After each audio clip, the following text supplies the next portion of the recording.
opened up the playpen. We took out the baby maker and opened up the playpen. Yeah. Winnie.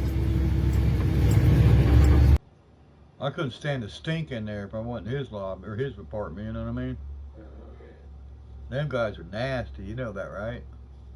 And black people don't take a bath. Oh my God. They get these what they call ringworms in their head. Oh my God. And talk about lice. Oh my God. And the women are just as dangerous. Oh God, no. I was like, what the? Oh. They stink that bad. Oh. And their clothes are probably all just ugh, you know. Oh my God. Yeah, I had one of them.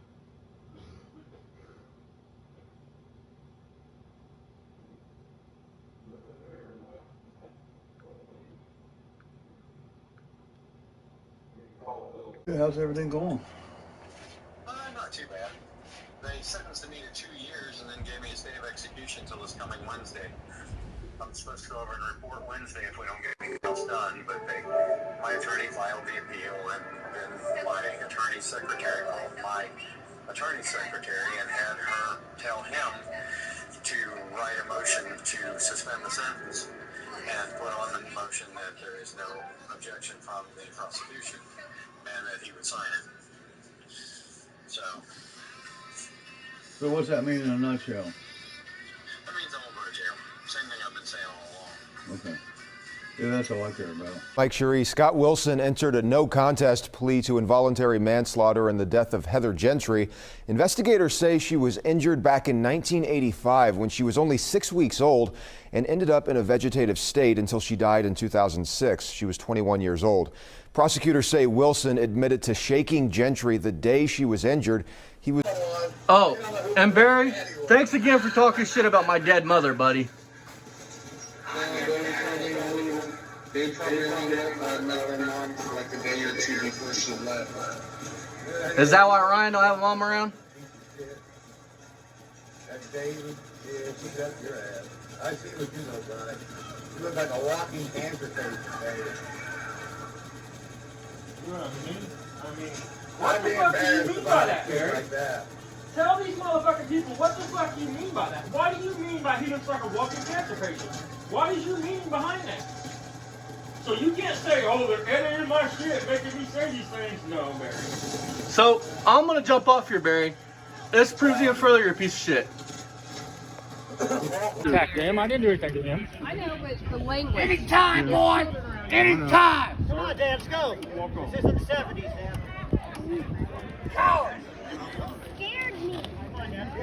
Hey, it takes a bigger man to He's got walk his away. camera off. It takes a bigger man to walk away. Coward! Kind of weird you want to fuck a 25-year-old. What's your mouth? Come the fuck on, motherfucker! Sir, go on, please. Go on, there's a bunch of kids. Please, Dad, come on, let's go. I'm not going anywhere. Come on, Dad, come on. You come to my show? You run your goddamn cocksuckers? Yeah, you, motherfucker! Please, Dad. Come on, Dad. He's right. There's kids. Come on, Dad. Hey, Barry, I challenge you, buddy. Since you supposed to have a video with me with the title to me threatening you or my dad threatening you with a firearm, since you have proof of that, right? And you're not just blowing smoke out your fucking dirty, wrinkly old ass. Why don't you go tell the DA about that in Ohio? Because they will prosecute whoever made the threat. So let's test the theory, buddy. You don't have nothing like that. This is nothing was ever said like that. You're a fucking liar. But this is the same man that terrified a 7-year-old little girl to the point where she was cowering down in front of you because you wanted to act a fool. And ain't nobody walk up, shake your hand. You would have videoed that. You're full of shit. Everybody, even the dudes up there were thinking you were a joke. You hear the one dude in the background say, a little less talky, a little more get it done? And one more thing, just to show how big of a piece of dog shit you are on the bottom of my boot. So, you called your mom, which the video's up, what we were told. You called your mom a hoe, basically. Said she cheated on your dad and his son, his other son, his daughter, were not his, they belonged to another man, which is calling her that. And she was deceased at the time, right? Which, I don't believe that. I don't believe your mom was. I believe your mom was a good woman. who just made a mistake and had you. I believe that deep down that she was here, she would kick your fucking teeth in with a frying pan. I believe that your mom was a good woman, honest woman, trustworthy woman, loyal woman. Because from what I hear, she was with the same man until the day she died. So that's loyalty, and that's more than you'll ever have.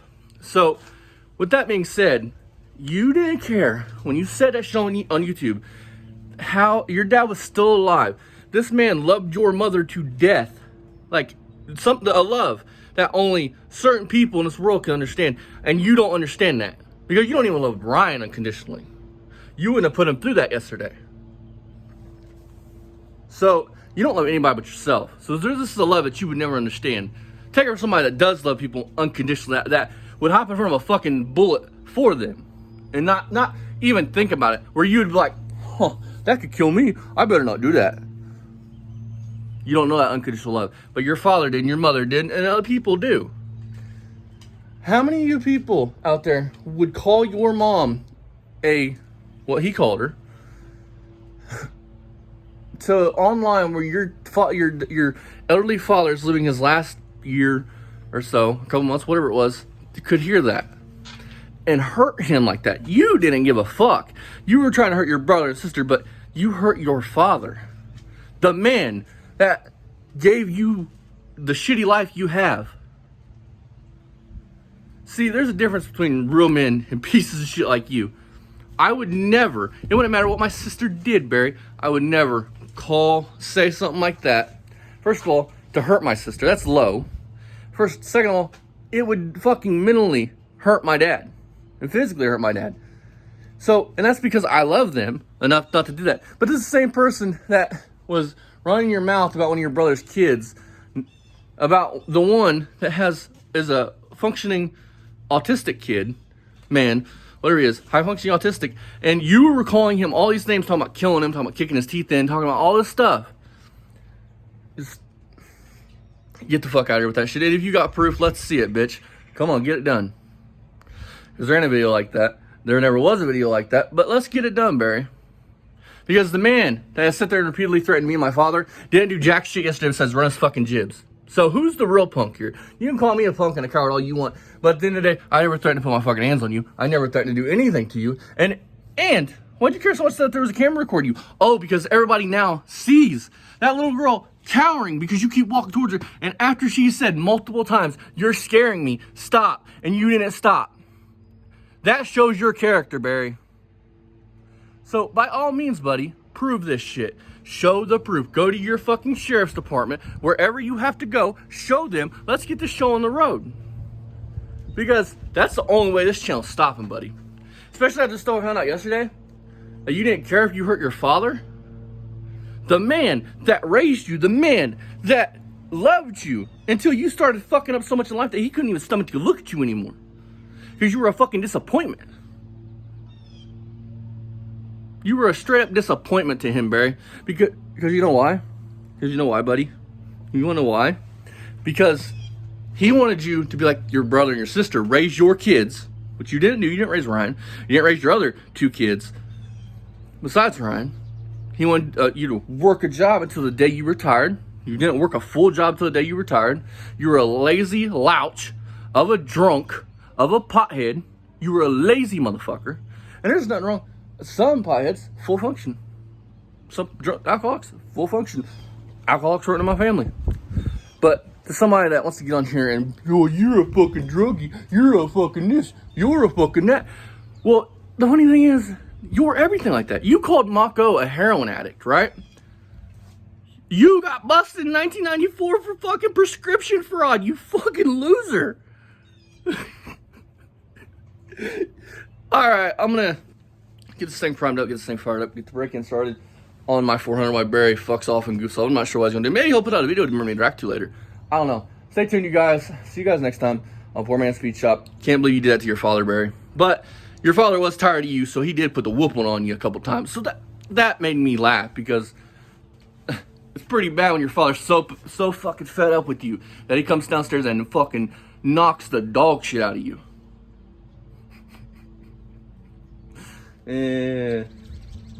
Just so you know, Barry, a real man, when the little girl goes, "You're scaring me, stop," would have been like, and she goes, "You're scaring me, stop," you would have been like, "Oh, okay," and you would have walked away, not kept going to the point where her father or grandpa had to put his arm out because you were walking towards her to where she's cowering down. Way to go, Barry. You just showed your character more and more, buddy. By the way, show the proof. Come on, let's get this on the road. Let's get. Remember my dad put in handcuffs. You said you got this proof, that this video, and let's get it going. Come on, come on, come on. By the way, never happened. You're just full of shit. You're just doing this like you were doing yesterday, just talking shit. But don't worry, there'll be a reaction coming later. See you guys next time. Hopefully Barry puts out some content. As always, go check, remember, Poor Man's Speed Shop Forever, the rest never. Go check out Mako, Fasting, Lipstick Garage, and Steel Scrapper Kingdom. Alright, you guys, so I went on my rant. Now, Dad's gonna say something because Barry did a video talking about how people walked up and shook his hand and we laughed and said he stood up to us and... Stood up to who? Nobody did nothing to you. You started screaming in a crowd of 500 people attacking 2 people that had been standing in the same spot for an hour and a half talking to somebody. Nobody walked up to you and shook your hand and said you stood up to anybody. You're just trying to save face, dude. No vendors at that place like you, Barry. Nobody around there likes you, dude. You are out of your mind. You are hated in your own town. They said it was the best thing for the town for you to move out to the middle of nowhere where you moved out to. That's what your problem is. You're out there all alone and lonely, looking for love and all. Well, that person introduced us to the other person that was selling there, introduced us as Barry's friends, and he rolls his eyes and goes, "Oh my God, I feel so sorry for you."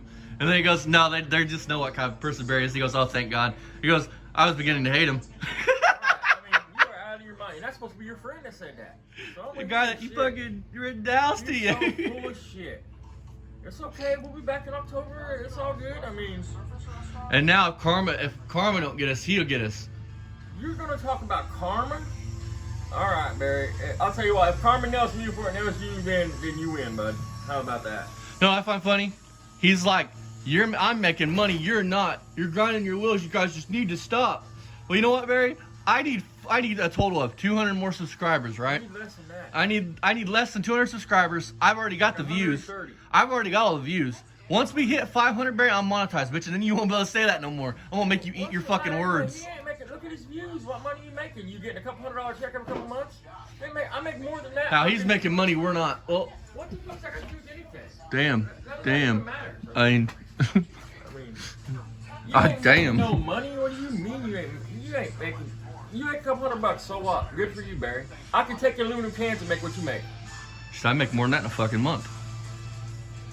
Yeah, he's spinning his wheels. He knows he's done, dude. I mean, it's just like a shooting Beamer video. What the fuck? If you have it, take it to the police. You have that right. Do it. I mean, take it to him, homie. Because I want to put something. I haven't deleted one video, Barry, or retitled one video. You don't have it. I mean, if it is, it would be something like shooting Beamer, and it'd be the blue Beamer that's in the garage way before Barry ever did it. You know what I'm saying? Talking about how we hated the car or something. You know what I'm saying? I mean, take it to him, homie. I implore you to take it to him. Because I would love for the cops to contact me over you. That would just be awesome, dude. Well, it's bad enough. We went and talked to the fucking state police yesterday, and they're like, "Well, we're definitely gonna look into this one." I mean, Whoever that knocked the door, Barry. You're gonna get a visit, bud. Because once we showed them the proof on you talking to little girls, that piqued that one cop's interest really quick. Right. Nobody likes a 61-year-old man that's talking to 16, 17, 18-year-old girls about giving him candy to be his little girlfriend. And once he goes, yeah, he can't set the BB gun. You definitely tell it's a shotgun. Barry. Enjoy it while it lasts. Stay tuned for tomorrow's video on the main channel. There will be a vet sitting there tomorrow night. A blue 1989 Chevrolet Corvette. And there'll be a Raptor sitting somewhere in here. But yeah, so stay tuned for that on the main channel. Unlike Barry, I do got money. He bought another moped. I guess he bought a purple little fucking little kid's toy again. Shit. It calls us broke bitches. I find it funny if we were broke bitches, how the fuck can we travel fucking 4 hours? What's that being broke? What's that got to do with anything? How does being broke make you any less of a person or anything? Being broke don't make you a pedophile, which is Barry. Being broke don't make you a bad person, which is Barry, or a racist person, or make you hated, which Barry is all them. Okay, Dad. I already spoke about this. Barry talks bad about his brother in this video, right? His brother's trash. How would I know? Hang on. If his brother was trash, who's more trash? The dude that badmouthed his dead mother to where his father could hear him, to where his father would cut him deep. I mean, I don't know his brother. How would I know anything about his brother? Go for it. Okay, listen, folks. Barry said people walk up to him and shook his hand and said, stand up for yourself. Good for stand up for yourself. I want you to think about the situation. Who the fuck down there knew that we had a channel against Barry, exposing him? In order for somebody to stand up for themselves, there would have to be a reason they would stand up for themselves. There was nothing like that. They would have to know that we had a channel exposing Barry, and that Barry, we have a problem with Barry, and Barry has a problem with us. We never accosted him or anything. To everybody out in the public, look at the video. That's how it started, and that's how it ended. Except he started screaming from 3 booths back on the other side of the road. We was standing there talking to somebody. We'd been standing in that same spot in front of that booth talking for an hour and a half. Exactly. To everybody around there, it looks like it's the truth. Barry attacked us. So how would anybody walk up to him and say, hey, good job standing up for yourself? In order to stand up for yourself, wouldn't somebody have to be doing something to you to stand up to them? So that means that the people that shaking his hand saying, good for you, stand up for yourself, would have to know that we have a channel exposing him. I mean, think about it. And they would have saw the proof and everything else. Asinine. I mean, because then they would have seen the channel. But either way it goes, how would anybody tell Barry to stand up for yourself? How would they know? It looks like Barry's attacking people. Because it's the truth. That's what he did. He attacked us. You know what I mean? And I'm going to make it clear, Barry, I'm going to be back down there. I let it go this time. The next time, if you put your hands on me, we'll let the cards fall where they may. But if you just attack me and ruin everybody else's time and be a bitch like you did, I'm not going to handle it like I handled it this time. I'm going to be like, I'm not doing anything else besides standing here and waiting for the police. Now, if you be a man and put your hands on me, then that's fine. We'll let the cards fall where they may. But if you attack us and a crowd of people and start scaring people and everything else again, I'm going to give you exactly what you want, Barry. And I'm going to prosecute time to you. Think about it. Because you attacked us, dude. And you're a coward. It's not like you're a man and you're going to put your hands on somebody and handle your business. You're going to attack them and try to intimidate. That's all you did yesterday is intimidate a bunch of innocent people. Because you weren't intimidating me. Right. As you can see. I was fucking laughing at you, clowning. Like I said, we'll be back down there. If you start that shit again, instead of minding your own business, enjoying your time. Scaring the fuck out of your own son, I mean, if you fuck with us again like that, like a coward, I'm going to handle it like a responsible person would handle it. Because I owe you no obligation to kick your ass, put my hands on you. I don't owe you anything like that. You're the one that's made the promises and threats. So I'm going to have you handled the way that a law-abiding citizen would have that situation handled. Because I have every right to be at that event. And you're going to go to jail. You're a coward, Barry. And then while you're in jail, I'm gonna get a hold of somebody in there and show them a video, have information sitting about you and these girls. And you're going to be a very, very popular man. So, unless you're going to put your hands on me and fight, keep your fucking mouth shut and keep walking and shopping. In October. That's what I'm telling you. And I mean it.